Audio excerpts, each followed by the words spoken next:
कुछ एक झूठ हमारे दिमागों में बैठा दिए जाते हैं।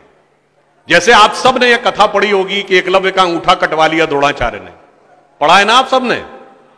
पर यह बताइए कितनों ने महाभारत में स्वयं पढ़ा है?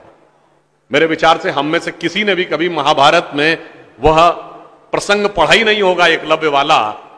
और अगर हम यह भी विनम्रता से पूछे कि महाभारत के कौन से चैप्टर में है, तो भी शायद हम में से किसी को ध्यान नहीं होगा कि महाभारत के वन पर्व में एकलव्य का उल्लेख है। मगर देखिए मार्क्स और मैकाले का प्रभाव कि हमारे दिमागों में ऐसा भरा हुआ है कि हम ग्लानि से आबद्ध हैं बगैर पढ़े हुए।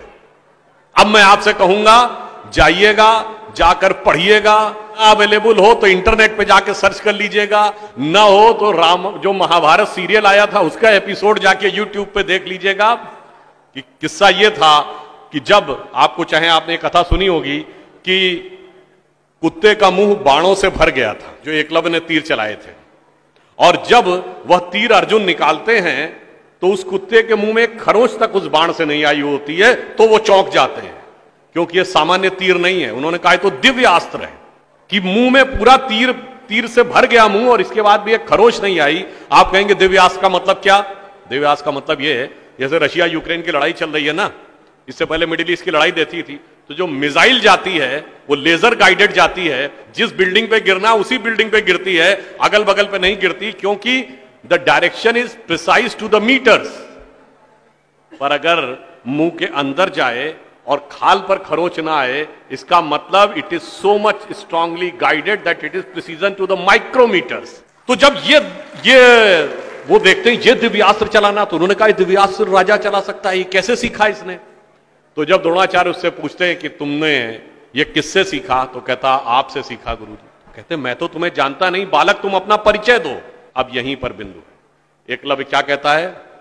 मैं मगध नरेश जरासंध के प्रधान सेनापति हिरण्यधनु का पुत्र एकलव्य। अरे वो मगध के chief of the arm forces का बेटा था। यदि आप ये कह रहे हैं कि वनवासी था, तो ये भी पूरा वाक्य तो पूरा करो कि वो सेना अध्यक्ष था। मगर देखिए कितनी चालाकी से छुपा लिया आधे तथ्य को, और उसके बाद हमारे दिमागों में भर दिया कि ये बहुत गलत किया गया। बताइए, हमारे हिंदू धर्म के दो महाकाव्य, रामायण और महाभारत, दोनों का रचयिता कौन? रामायण का रचयिता महर्षि वाल्मीकि, जो संस्कृत के आदि कवि माने जाते हैं। आज जो वाल्मीकि समुदाय है वो किसमें आता है? शेड्यूल कास्ट में। महाभारत के रचयिता और वेदांत और मीमांसा के रचयिता महर्षि वेदव्यास, जिनकी मां मछुआरिन थी, वह समुदाय किसमें आता है? कुछ राज्यों में, दिल्ली में शेड्यूल कास्ट में, यूपी में अति पिछड़े में। तो मेरे भाई, संत रैदास, नामदेव, कबीर, दादू, ये सब पूज्य संत हुए, फिर भी हमारे दिमागों में ये भरा जाता है। और कौन भरता है? वो लोग भरते हैं जो अपने यहां समाज के गरीब वर्गों की खरीद फरोख्त करते थे। और आपको यह भी बात बता दूं, जब हम कभी अपने यहां कहते हैं फॉरेन ट्रेवलर्स ने दिखाओ क्या लिखा है, तो मैं यह बात आपसे कहता हूं, इसको भी जाके चेक कर लीजिएगा। किसी फॉरेन ट्रेवलर का सबसे ऑथेंटिक जो रेफरेंस माना जाता है, वो चंद्रगुप्त मौर्य के समय में मेगस्थनीज आया था ग्रीस से, जिसने अपनी किताब लिखी है इंडिका, आज से 2300 साल पहले। वो इंडिका किताब आज उपलब्ध नहीं है, मगर उसके उद्धरण तमाम जगहों पे हैं, तो प्रूवन है किताब थी। उसने भारतीय समाज में व्यवस्था का वर्णन करते हुए लिखा है कि यहां पर 7 जातियां हैं, मगर महत्वपूर्ण बात यह है यहां इतनी समरसता, इतना सामंजस्य है कि यूनान के समाज के समान यहां कोई समाज का ऐसा वर्ग नहीं है जिसके साथ शोषण या भेदभाव किया जाता हो। ये एक विदेशी लिख रहा है।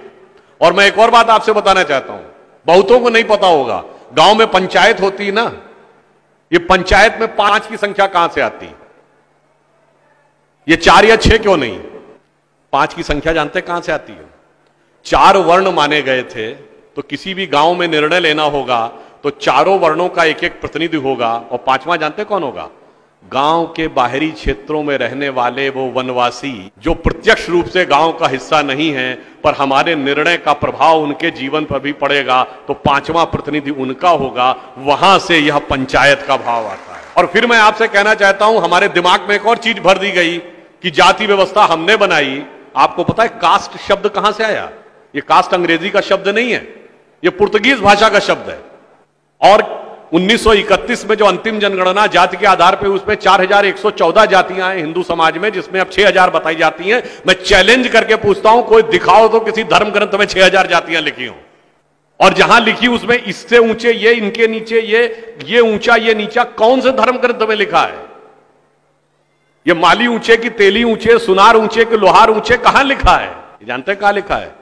एक British census commissioner Herbert Risley द्वारा किए गए सेंसस में हिंदू समाज को जातियों में विभाजित करके ऊपर से नीचे तक लिखा गया, और फिर वो हमारे ऊपर अध्यारोपित कर दिया गया है।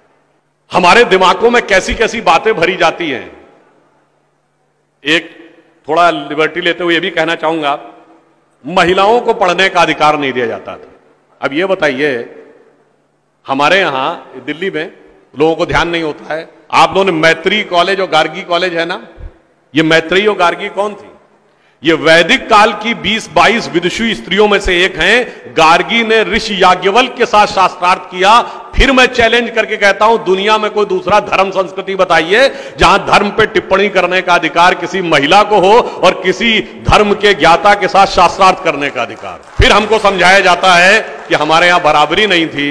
अरे आप सबको याद हो, सबसे प्रख्यात शास्त्रार्थ कौन सा है?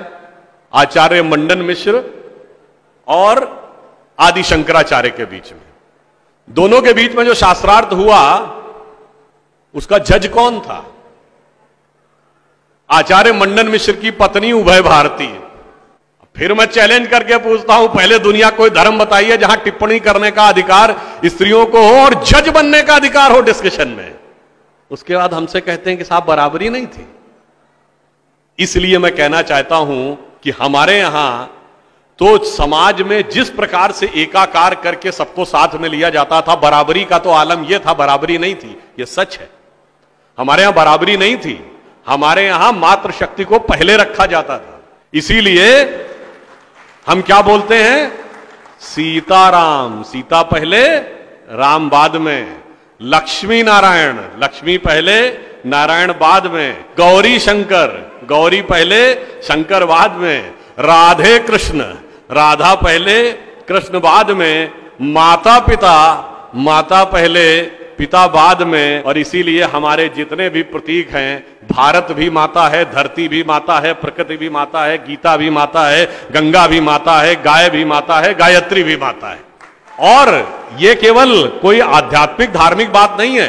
वर्ल्ड की डॉक्यूमेंटेड हिस्ट्री में अगर पहली बार कोई वुमेन रूलर रही है तो गुप्त वंश के समय में 4वीं शताब्दी में प्रभावती गुप्त ने शासन किया है। उसके बाद अहिल्याबाई होलकर, रानी दुर्गावती, रानी झांसी, वो सब तो आपने बहुत सुना होगा। अब वो लोग आके हमको समझाते हैं कि बराबरी नहीं